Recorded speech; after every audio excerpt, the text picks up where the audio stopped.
सास की बीमारी। शादी के ठीक बाद नेहा की सास की तबीयत बहुत खराब हो गई। बताइए क्या हुआ है आपको? बेटे की शादी थी तो थकान हो गई। मौसम बदल रहा है तो जुकाम और बुखार हो गया। ऊपर से बहू के घर का खाना पता नहीं कैसा था कि पेट भी खराब हो गया। खाना तो बहुत बढ़िया था डॉक्टर साहब, सारे रिश्तेदार तारीफ कर रहे थे। रोहित की माँ इतनी कमज़ोर है कि जरा से में बीमार पड़ जाती है। डॉक्टर साहब आप सारी जांच करके देखिए, मुझे ऐसी क्या बीमारी है कि मेरी तबीयत ठीक ही नहीं रहती। फिलहाल तो ज़्यादा कुछ नहीं है, पहले आपके ज़ुकाम बुखार और पेट का इलाज कर लेते हैं, फिर बाकी के टेस्ट करवा लेंगे। अभी आप ये दवाइयाँ ले आइए। पिताजी मैं डॉक्टर साहब को छोड़कर और दवाइयाँ लेकर आता हूँ। माँ जी तो बीमार थी, इसलिए नेहा ने किचन संभाल लिया। माँ जी अब आपकी तबीयत कैसी है? पहले से ठीक है। आप बैठिए, मैं खाना लगाती हूँ। तेरे बाबूजी और रोहित ने खाना खा लिया? रोहित तो टिफिन लेकर ऑफिस गए हैं माँ, और बाबूजी ने खाना खा लिया है। आप शुरू कीजिए।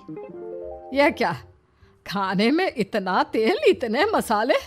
अरे अभी अभी तो तबीयत ठीक हुई है मेरी, तुम क्या मुझे वापस बीमार करना चाहती हो? नहीं माँ जी, ऐसा नहीं है। क्या हुआ? देखो ये बहू ने कैसा खाना बनाया है। खाना तो बहुत ही स्वादिष्ट था। अरे मैं ये खाना खाऊंगी तो बीमार हो जाऊंगी ना। ओह हाँ, बहू को अभी पता नहीं ना तुम्हारे बारे में, रोहित समझा देगा उसे। देख बहू, अच्छे से समझ लेना कि इस घर में कैसा खाना बनता है। हाँ माँ जी, मैं समझ लूँगी, लेकिन अभी आप कुछ तो खा लो।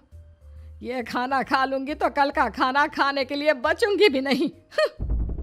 सास की बातें सुनकर नेहा उदास हो गई। उसने रोहित के घर आते ही उससे माँ जी के खाने के बारे में पूछा। आज माँ जी ने मुझे खाने के लिए बहुत बुरा भला कहा। माँ को मसालेदार और तेल घी वाला खाना सूट नहीं करता, वो बीमार पड़ जाती हैं। ऐसी क्या बीमारी है माँ जी को? पता नहीं, आज तक कई डॉक्टरों को दिखाया, कितने टेस्ट करवाए, लेकिन कोई बीमारी पकड़ में ही नहीं आई। नेहा को कुछ समझ में तो नहीं आया, लेकिन उसने अपनी सास के हिसाब का खाना बनाना सीख लिया। माँ जी आज तो खाना ठीक है ना? खाना तो ठीक है, लेकिन ये मुआ रेडियो क्यों चल रहा है इतनी तेज आवाज में? वो माँ जी मैं अकेले काम करते करते बोर हो रही थी ना, तो टाइम पास करने के लिए चला दिया। तेरे इस टाइम पास के चक्कर में मेरा सर दर्द से फटने लगा है। तेज आवाज से मुझे माइग्रेन हो जाता है। सॉरी माँ जी, मुझे पता नहीं था। तुम्हें जब तक सब पता चलेगा तब तक मैं तो भगवान के पास ही पहुंच जाऊंगी। नहीं नहीं, ऐसा मत कहिए ना माँ जी। अब मैं कहीं भूख से ही ना मर जाऊं। खाना मेरे कमरे में रख दो। बेचारी नेहा, उस दिन उसे बहुत दुख हुआ। नेहा तुम रो क्यों रही हो? आज माँ जी ने मुझे बहुत बुरा भला कहा, मैं तो सिर्फ रेडियो सुन रही थी। ओहो, तुम माँ की बातों का बुरा मत मानो, उन्हें तेज आवाज से सर दर्द होने लगता है, दर्द की वजह से बोल दिया होगा कुछ। लेकिन मुझे तो ये सब पता ही नहीं था ना, इसलिए बाबूजी ने मुझे पहले ही फोन करके सब कुछ बता दिया, और मैं तुम्हारे लिए ये हेडफोन लाया हूँ। अब तुम अपने गाने भी सुन सकती हो और माँ को परेशानी भी नहीं होगी। ये सिर्फ एक बात का हाल है, लेकिन माँ को तो हर चीज से परेशानी है। अब क्या कर सकते हैं, माँ बीमार ही इतनी रहती है। लेकिन माँ को ऐसी कौन सी बीमारी है? तुम्हें बताया तो था, किसी भी डॉक्टर को माँ की बीमारी समझ में नहीं आ रही।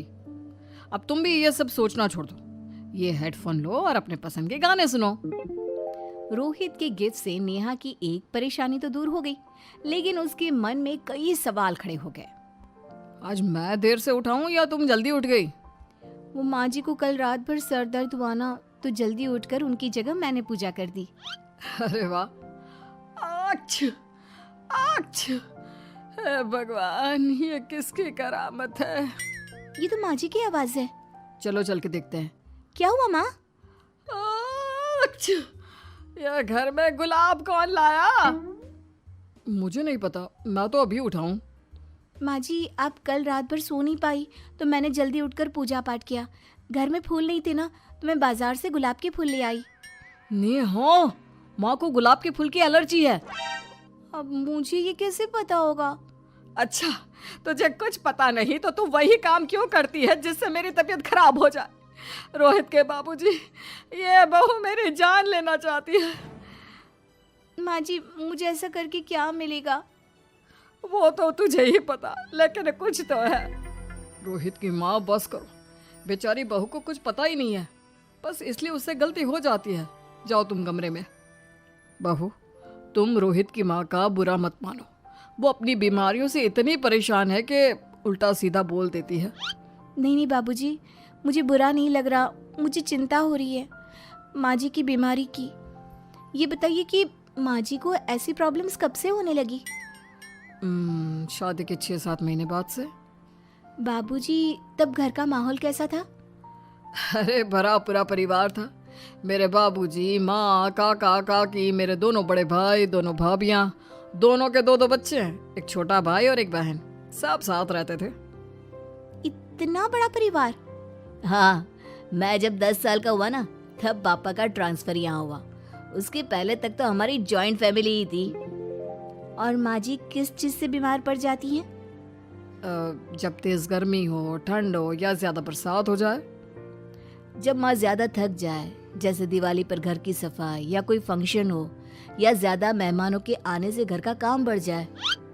तेज म्यूजिक, तेज लाइट या ऐसे कोई तेज स्मेल आ जाए। तो माँ जी की ये बीमारी ठीक हो सकती है। कैसे? सब पता चल जाएगा। आप कल माँ जी की टेस्ट रिपोर्ट लेने जाने वाले हो ना? हाँ। तो सुनिए क्या करना है। अगले दिन रोहित माँ जी की रिपोर्ट्स लेकर आता है। माँ, बाबूजी, नेहा। अरे क्या हो गया रोहित? माँ जी की रिपोर्ट आ गई है। कुछ सीरियस है क्या? जिसका डर था वही हुआ।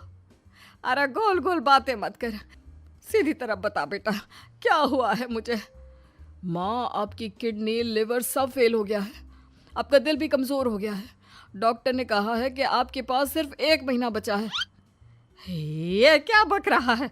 ऐसा हो ही नहीं सकता। मुझे लग ही नहीं रहा कि मैं इतनी बीमार हूँ। लेकिन माँ जी, रिपोर्ट झूठी तो नहीं हो सकती ना? हाँ, माँ को 20 साल की उम्र से बीमारी लग गई थी, लेकिन कोई डॉक्टर पकड़ नहीं पाया और अब ये बीमारियाँ बहुत ज़्यादा बढ़ गई हैं। हाँ रोहित की माँ, तुम्हें याद है शादी के 6 महीने बाद से तुम बीमार रहने लगी थी। अरे लेकिन वो अलग था, मुझे ऐसे कोई बीमारी नहीं हो सकती। ये तुम कैसे कह सकती हो माँ? हाँ, तुम उस वक्त बीमार पड़ी थी ना, और अब डॉक्टर भी यही कह रहे हैं, तो सच ही तो होगा। और आप तभी से बीमारी तो रहती आई हैं। अरे लेकिन तब मैं बीमार थी ही नहीं। क्या मतलब? अरे तब मैं बीमारी का नाटक करती थी, मुझे कुछ नहीं हुआ था। ये क्या बोल रही हो? हाँ, घर में इतने सारे लोग थे और सबसे छोटी बहू मैं थी, तो सारा काम मुझे करना पड़ता, इसलिए काम से बचने के लिए मैं नाटक करने लगी। लेकिन आपको अभी भी वही बीमारियां होती है ना माँ? हाँ, अगर नाटक था तो ये प्रॉब्लम तुम्हें अभी क्यों होती है? इसका जवाब मैं देती हूँ। माँ जी कई महीनों तक नाटक करती रही, इसलिए इनके दिमाग ने धीरे धीरे इस झूठ को सच मान लिया और इनका दिमाग उन बीमारियों का एहसास कराने लगा। हैं? ऐसे भी होता है क्या? हाँ माँ जी, इसे प्लेसिबो इफेक्ट कहते हैं। जब आप बात बात पर बीमार पड़ने लगी तो मैंने अपने मामा से बात की, जो एक साइकोलॉजिस्ट है। उन्होंने बताया मुझे। तो ये रिपोर्ट्स? मैंने झूठी रिपोर्ट बनवाई थी नेहा के कहने पर, ताकि आप सच बताएं। यानी मुझे कुछ नहीं हुआ? नहीं माँ जी, और आपकी इस प्रॉब्लम का भी सलूशन है। हम किसी अच्छे साइकोलॉजिस्ट को दिखाएंगे और आप जल्द ही ठीक हो जाएंगी। वाह बहू, मैंने तुझे इतना भला बुरा कहा और तूने मेरी जिंदगी भर की तकलीफें दूर कर दी। थैंक यू और सॉरी बहू। अरे मुझे भी तो सॉरी कहो, पूरी जिंदगी तुम्हारी सेवा की है, वो भी झूठ मूठ की बीमारी के लिए। हाँ हाँ, आप भी माफ कर दो मुझे, बस सॉरी। तो इस तरह नेहा ने अपनी सास की बीमारी पकड़ भी ली और ठीक भी कर दी।